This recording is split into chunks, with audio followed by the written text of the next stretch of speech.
Oi. Eu estava aqui decorando as falas do meu personagem, o Clóvis, da banca. Você lembra da história dele, não é mesmo? O Clóvis é um cara muito preocupado com a quantidade de água que a gente consome. Por isso, ele começou a fazer algumas experiências para tentar limpar a água do mar. Ele até que conseguiu tirar as impurezas. Que não estava dissolvido na água como areia. Mas o sal dissolvido na água do mar, ele não conseguiu tirar. Mas ele descobriu que fervendo a água, ela evapora, mas o sal não. A história é essa mesmo. E hoje, de uma vez por todas, a gente vai aprender a separar o sal da água. Para isso, o Clóvis vai até o laboratório de uma das suas clientes, que é química. E lá, a gente vai aprender o que é água pura. É isso mesmo. Hoje você vai saber o que é água pura. E hoje você também vai saber o que é destilação, vaporização, condensação, ebulição e temperatura de ebulição. Zezé, cuida direitinho da banca, tá? Tá, deixa comigo. Tchau, Zezé. Tchau, tchau. Agora nossa teleaula está começando.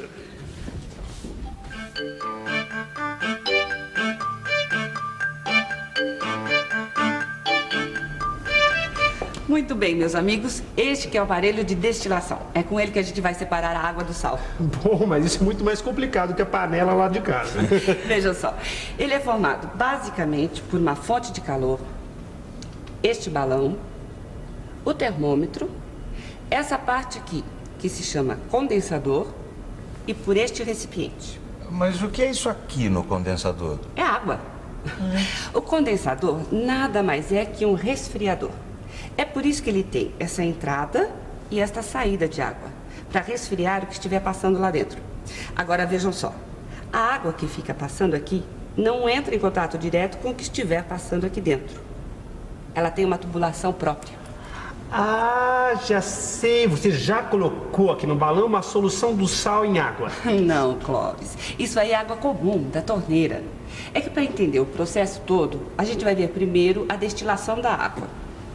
E o que a gente faz? Fica só olhando? Não. Vocês vão se comportar como verdadeiros cientistas. Como você imagina que é o dia a dia de um cientista?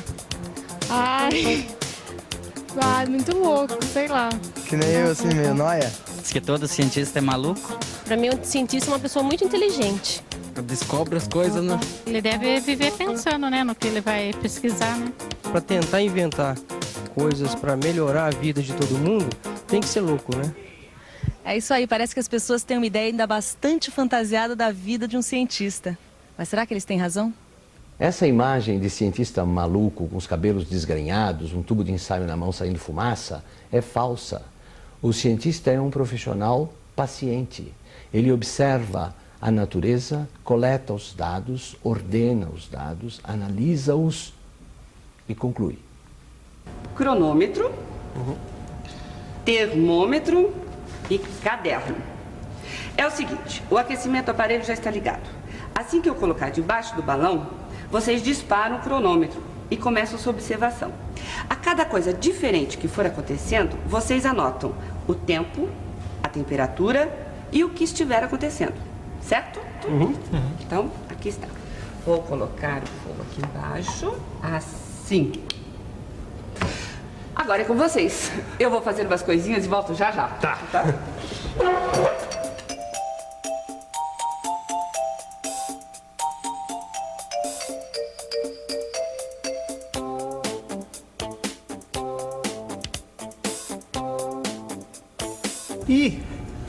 E olha, apareceram algumas gotas na parede do balão.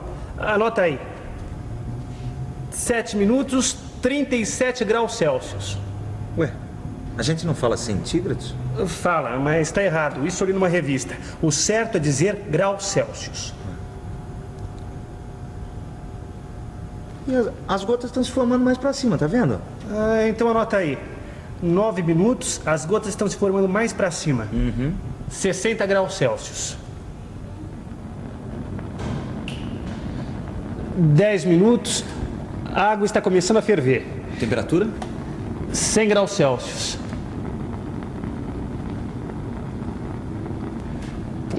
11 minutos, começam a aparecer algumas gotas dentro do condensador.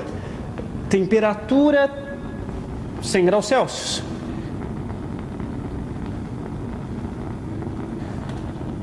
13 minutos. começam a cair algumas gotas no recipiente. Temperatura 100 graus Celsius. 17 minutos, continuam caindo gotas no recipiente e o volume de água no balão diminuiu. Temperatura, para variar, 100 graus Celsius. E aí, muito bom. Por enquanto está bom. E aí, deu tudo certo? Entenderam tudo? Bem, a gente fez todas as anotações, eu acho que deu tudo certo, mas entender já são outros 500. Pra falar a verdade, essa experiência me deixou com um monte de dúvidas na cabeça. E você? Também está com dúvidas? Isso é normal. Essa experiência gera um monte de perguntas bem interessantes. Quer ver só? Por que apareceram gotas na parede do balão? Por que quando chegou a 100 graus Celsius, a temperatura não subiu mais? Por que depois as gotas apareceram no condensador? Por que o volume de água no balão está diminuindo? Puxa, esse pessoal tá esperto mesmo. Eram exatamente essas as perguntas que eu queria fazer. Bom, e pra gente responder essas perguntas, o melhor é a gente ver a experiência de novo. Com o aquecimento, a temperatura da água começa a subir. E com isso, começa a sair vapor. Esse fenômeno se chama vaporização. Quando o vapor encontra a parede do balão, que está numa temperatura mais baixa, ele se transforma em líquido de novo. E é por isso que se formam as gotas do balão. Esse fenômeno, o vapor se transformar em água, é chamado de condensação. Quando a água começa a ferver, a gente diz que ela entrou em ebulição. Neste momento, o termômetro estava marcando 100 graus Celsius. Isso quer dizer que a temperatura de ebulição da água é 100 graus Celsius. Ou seja, temperatura de ebulição é a temperatura em que o líquido ferve. Agora prestem muita atenção porque isto é importante.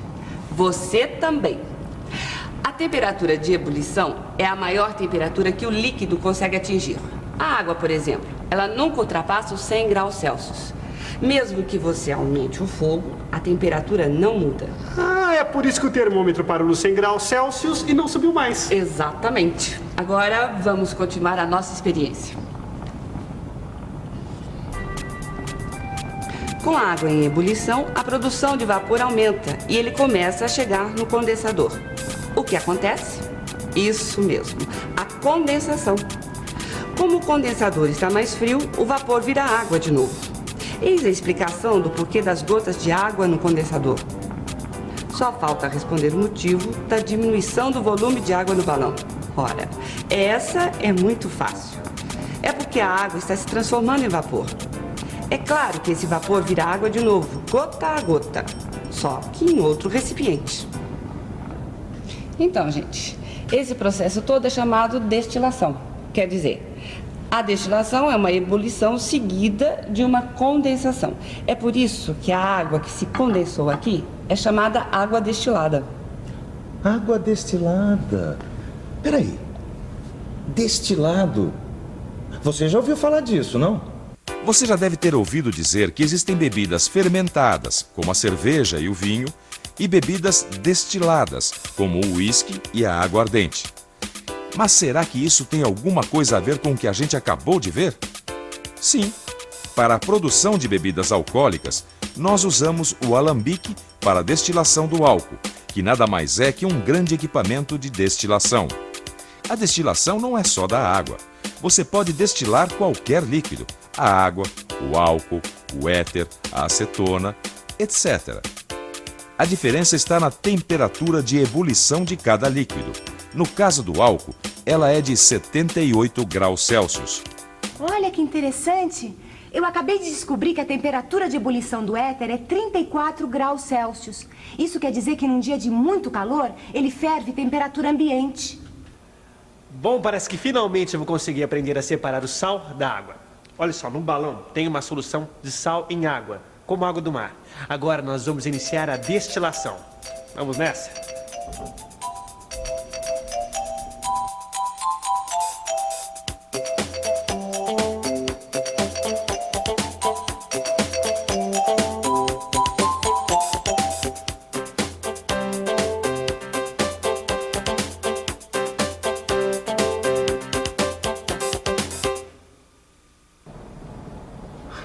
só, Clóvis, deu certo. Será? Ah, você não tá vendo o sal dentro do balão e a água purinha do lado de cá? Mas será que não passou nem um salzinho junto com a água? Bom, você não vai querer provar, não é?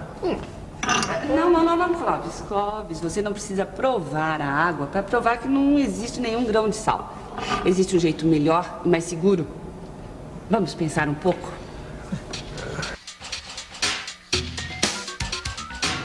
Vamos pensar um pouco. Como ter certeza que o sal não evapora com a água? Um momento, peraí. Já sei. E se a gente pesar o sal antes de colocar na água e pesar depois da evaporação?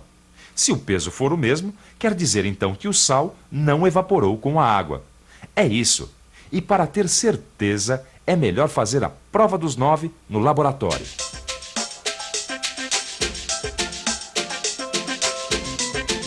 Vamos ao laboratório.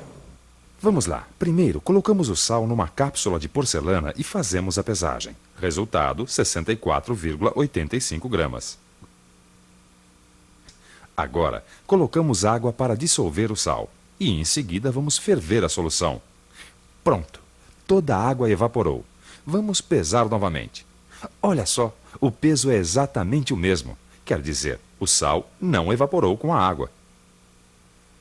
E agora, você realmente acredita que a água destilada é realmente pura? Tanto acredito que eu vou dar um belo de um gole nessa água. Não faça isso. A água destilada é realmente o que nós químicos chamamos de água pura, mas ela não serve para beber. A água que a gente bebe deve ter alguns sais minerais dissolvidos. Pô, mas então para que serve essa tal de água destilada? Para nada? Ora, a água destilada não serve para beber, mas serve para um montão de coisas. Aqui mesmo nesse laboratório, eu preciso de água destilada praticamente todos os dias. Para se ter uma ideia da importância da água destilada, é só lembrar que ela é bastante usada na indústria de remédios. E para falar a verdade, a maioria das indústrias usa água destilada para uma coisa ou outra. Quem diria, hein, Clóvis, que a gente ia conseguir fabricar uma água puríssima daquela água salgada? Pois é. Mas o que eu acho mais importante disso tudo é a preocupação de vocês com o alto consumo de água. É verdade. O desperdício de água não tá com nada. É um problema que a gente tem que encarar de frente. Mas depois eu conto como. Bem, então agora enquanto eu me despeço da minha amiga química, você fica com a revisão. E atenção, se liga aí que é hora da revisão. Na teleaula de hoje, você conheceu o aparelho de destilação. Um aparelho útil para a separação de líquidos com substâncias dissolvidas. Durante a destilação da água, você viu que acontecem vários fenômenos. A vaporização, quando a água se transforma em vapor. A ebulição, quando a água ferve. E a condensação, quando o vapor se transforma em água de novo. O resultado, a água condensada, você viu que se chama água destilada ou água pura. Você aprendeu também que cada líquido tem a sua temperatura de ebulição e que esta é a máxima temperatura que o líquido consegue atingir.